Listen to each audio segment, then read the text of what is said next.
नमस्कार दोस्तों, आपका मेरी क्लास निधि क्लासेस में स्वागत है। जैसे कि हम एनिमल किंगडम की क्लासिफिकेशन को पढ़ रहे हैं, तो हमने इस चैप्टर में मोलस्का तक पढ़ लिया था और ये जान लिया था कि किस तरह मोलस्का के तक जंतुओं के क्या लक्षण हैं। इस क्लास में हम इकाइनोडर्मेटा फाइलम के विषय में पढ़ेंगे कि इकाइनोडर्मेटा फाइलम के जो प्राणी हैं उनके क्या लक्षण होते हैं और उससे आगे के फाइलम्स के बारे में देखेंगे। जो फाइलम इकाइनोडर्मेटा जो होता है, इस संघ के प्राणियों में कैल्शियम युक्त अंतःकंकाल पाया जाता है। इस कहने का मतलब है कि इनके अंदर जो कंकाल पाया जाता है, जिससे इनके शरीर का जो ढांचा बनता है, कैल्शियम युक्त कंकाल बनता है, कैल्शियम युक्त हड्डियों का ढांचा बनता है इस संघ के प्राणियों से। मोलस्का में जो था कैल्शियम युक्त एक कठोर कवच पाया जाता था, इसमें कैल्शियम युक्त अंतःकंकाल पाया जाता है। इस संघ के सभी जो जीव हैं वो समुद्रवासी होते हैं, यानी कि इस संघ के सभी जीव समुद्र में रहते हैं। अंग तंत्र जो होता है, अंग तंत्र स्तर का जो शरीर संगठन होता है इनका,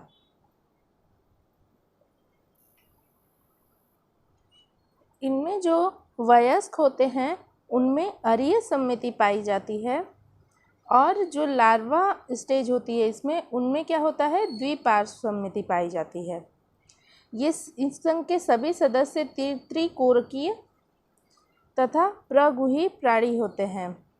इनमें जो पाचन तंत्र होता है पूर्ण होता है और मुख जो पाचन तंत्र पूर्ण का मतलब है कि वेल डेवलप पाचन तंत्र इनमें पाया जाता है और उसमें मुख और मल द्वार पाया जाता है। मुख जो होता है वो अधर तल पे होता है और जो मल द्वार होता है वो पृष्ठ तल पे होता है। इनमें एक विशिष्ट गुण है, जल संवहन तंत्र पाया जाता है। ये इस संघ की विशिष्टता है। इनमें एक जल संवहन तंत्र पाया जाता है जो क्या करता है, चलने में, जो चलन में और श्वसन में और भोजन पकड़ने में सहायता प्रदान करता है। जल संवहन तंत्र पाया जाता है जो भोजन पकड़ने में, श्वसन करने में और चलने में सहायता देता है। इनमें एक स्पष्ट उत्सर्जन अंग का अभाव होता है, उत्सर्जन तंत्र का अभाव होता है।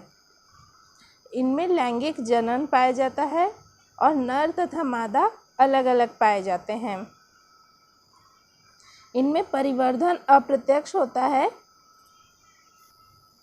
इनमें परिवर्धन अप्रत्यक्ष होता है, यानी कि दिखाई नहीं देता है और मुक्त प्लावी लार्वा अवस्था में होता है। लार्वा अवस्था के द्वारा इनमें परिवर्धन होता है। इस संघ के प्रमुख उदाहरण तारामीन, जिसे एस्टेरियस कहते हैं, sea urchin, echinus, sea lily, Antedon होते हैं। ओफ्यूरा, एक जिसे भंगुर तारा कहते हैं, ओफ्यूरा होता है। तो ये प्रमुख इस संघ के सदस्य हैं। अब हम इसके आगे के फाइलम हेमिकॉर्डेटा के विषय में पढ़ेंगे। फाइलम हेमिकॉर्डेटा पहले कशेरुकी संघ में एक उपसंघ के रूप में रखा गया। फाइलम कॉर्डेटा को पहले कहाँ रखा जाता था, कशेरुकी संघ में, जिनमें मेरुदंड पाया जाए ऐसा एक संघ बांटा, दो प्रकार के संघ बांटा गया। फाइलम कॉर्डेटा को दो भाग में बांटा गया। वर्टिब्रेट को बांटा गया कशेरुकी और अकशेरुकी में। तो उसी में इसको पहले हेमिकॉर्डेटा को रखा जाता था, लेकिन अब इसे नॉन कॉर्डेट्स में एक अलग संघ के रूप में रखा गया है और रज्जुकी में एक अलग संघ के रूप में रखा गया है।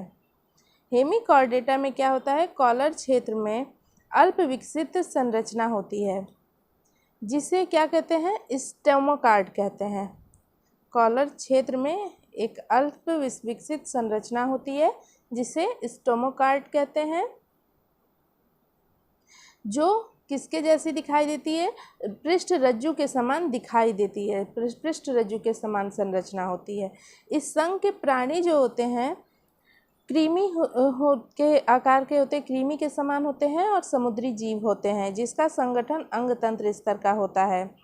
इस संघ के प्राणियों में द्विपार्श्व सममिति पाई जाती है, त्रिकोरकी होते हैं इस संघ के प्राणी और प्रगुही प्राणी होते हैं। इनका शरीर जो होता है बेलनाकार होता है, जो कि 3 भागों में बटा होता है, जिसे शुंड, कॉलर तथा वक्ष में बटा होता है। परिसंचरण तंत्र इनमें बंद प्रकार का पाया जाता है। संचरण तंत्र खुला क्या परिसंचरण तंत्र और बंद परिसंचरण तंत्र के विषय में हम पिछले वीडियो में चर्चा कर चुके हैं, आप उसे देख सकते हैं।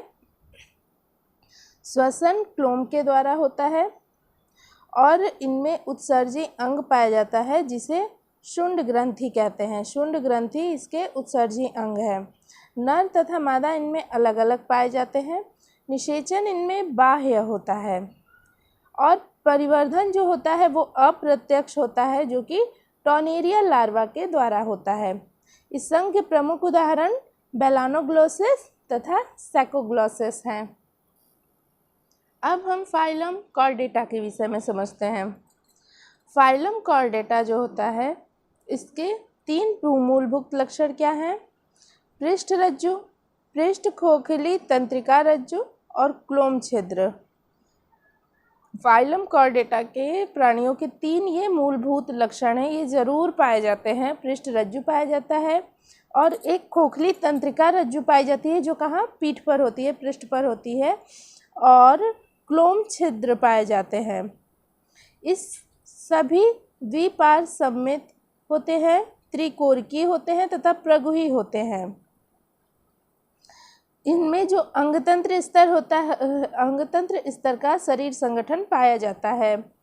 परिसंचरण बंद प्रकार का पाया जाता है और इनमें गुदा पश्च पुच्छ उपस्थित होती है। क्या मतलब कि इनमें एक गुदा के पास पुच्छ पीछे की ओर पूंछ की आकृति के समान कुछ संरचना होती है, जिसे गुदा पश्च पुच्छ कहते हैं, उपस्थित होती है।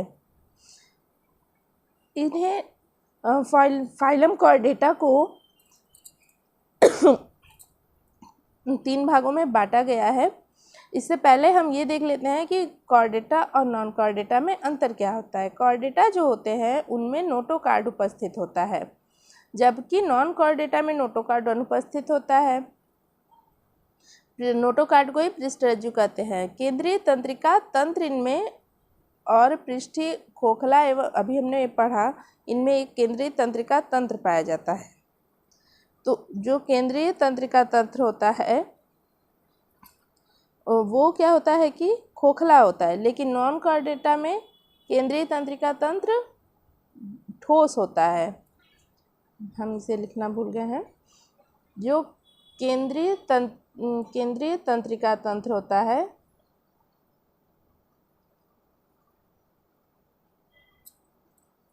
वह खोखला,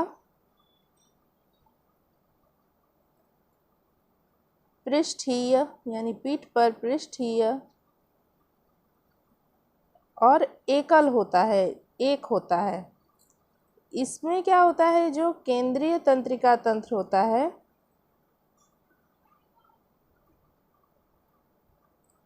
ठोस होता है, अधर तल पे होता है, यानी पेट किस ओर होता है, अधर तल पे होता है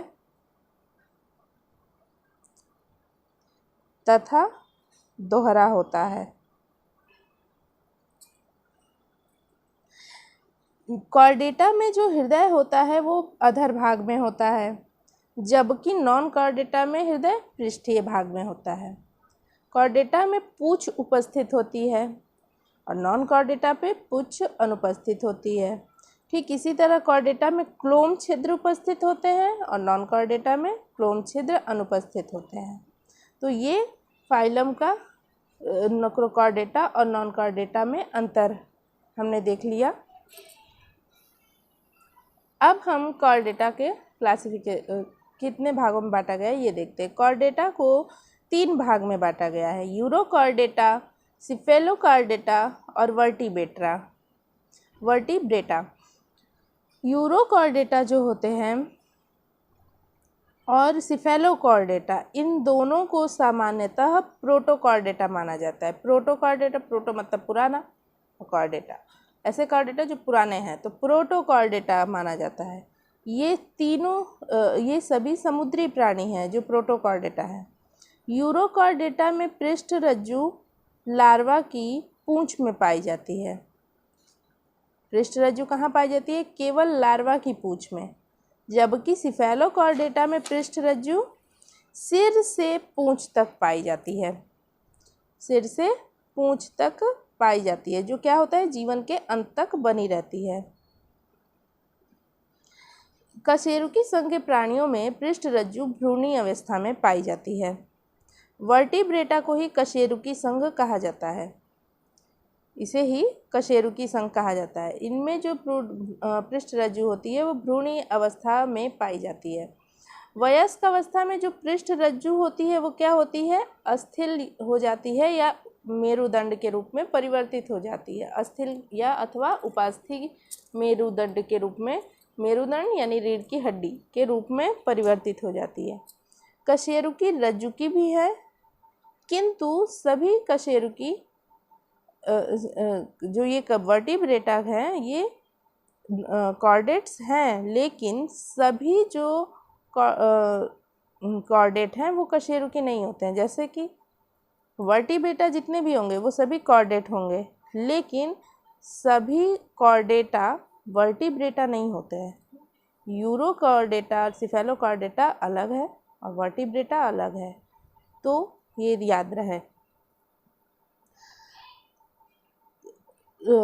कॉर्डेटा के मुख्य लक्षण के अतिरिक्त कशेरुकी में 2 अथवा 3-4 प्रकोष्ठ वाला पेशीय अधर हृदय होता है। इसमें क्या होता है कि 2, 3, 4 कक्ष वाला पेशीय हृदय पाया जाता है।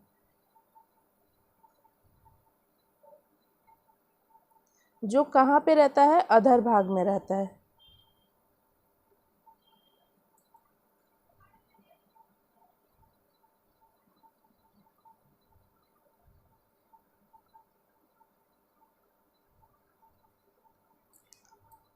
इनमें वृक्क पाया जाता है। वृक्क यानी कि किडनी, वृक्क उपस्थित होता है जो कि उत्सर्जन का कार्य करता है और जल संतुलन का। इनमें पख या फिर पाद के रूप में 2 जोड़ी युग्मित उपांग होते हैं। वर्टिब्रेटा को निम्न प्रकार से बांटा गया है, देखते हैं।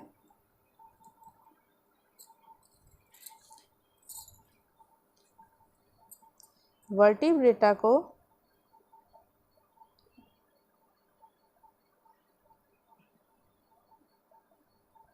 निम्न डिवीजनों में बांटा गया है।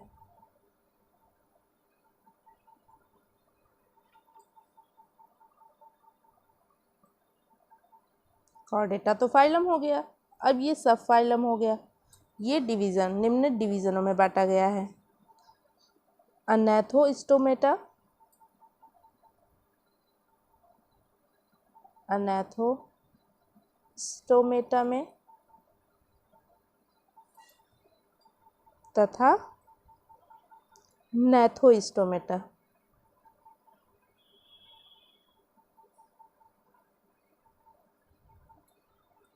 अनैथो यानी कि जिनमें जबड़े नहीं हो, यानी अभाव। नैथोस्टोमेटा कुछ मान लीजिए जैसे कि हमारे जब जबड़े होते हैं नाक के पास होते हैं, हम लोग नथ पहनते हैं तो उस पर रहता है हमारी नथ रहती है, इस तरह से कुछ एक कीवर्ड बना लेते हैं। अनैथोस्टोमेटा यानी जबड़ों का अभाव, जिनमें जबड़ों का अभाव, जिनमें जबड़े नहीं होते हैं अनैथोस्टोमेटा, और जिनमें जबड़े उपस्थित होते हैं वो नैथोस्टोमेटा। अब ये जो इनमें जबड़े अनुपस्थित होते हैं उसे एक वर्ग में बांटा गया, वो वर्ग है साइक्लोस्टोमेटा। जिनमें जबड़े उपस्थित होते हैं उसे एक वर्ग में बांटा गया, उसका नाम है साइक्लोस्टोमेटा।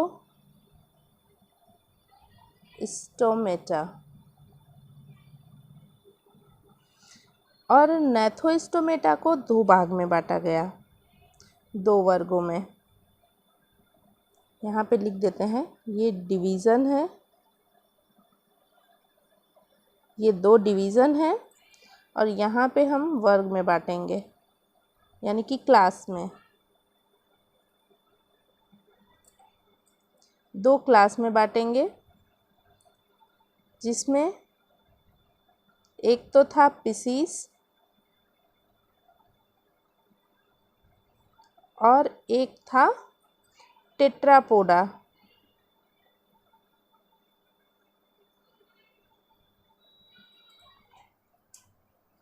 जो पिसीज होती थी, पिसीज में पंख उपस्थित होते थे, नहीं होते हैं, पंख उपस्थित होते हैं। और टेट्रापोडा में चार चतुष्पाद यानी कि चार पैर उपस्थित होते हैं।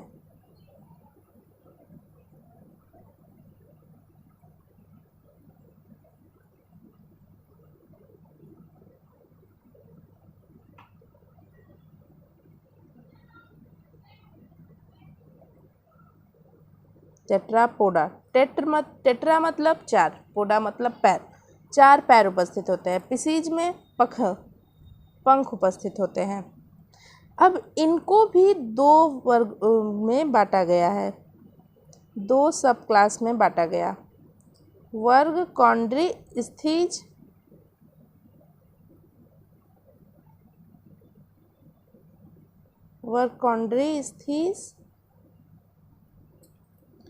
और वर्ग ऑक्टिकथीज।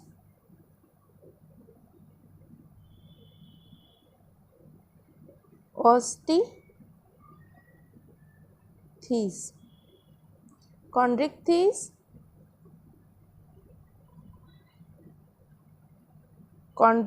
और ऑस्टिकथीज। नाम थोड़े टेढ़े से है, इसलिए आपको लर्न करना होगा।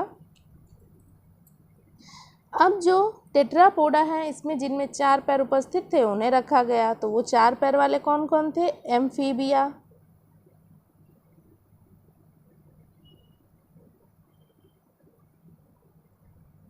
रेप्टेलिया,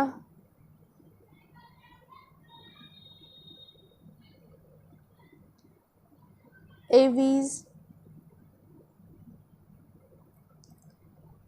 और चौथा नंबर मैमेलिया।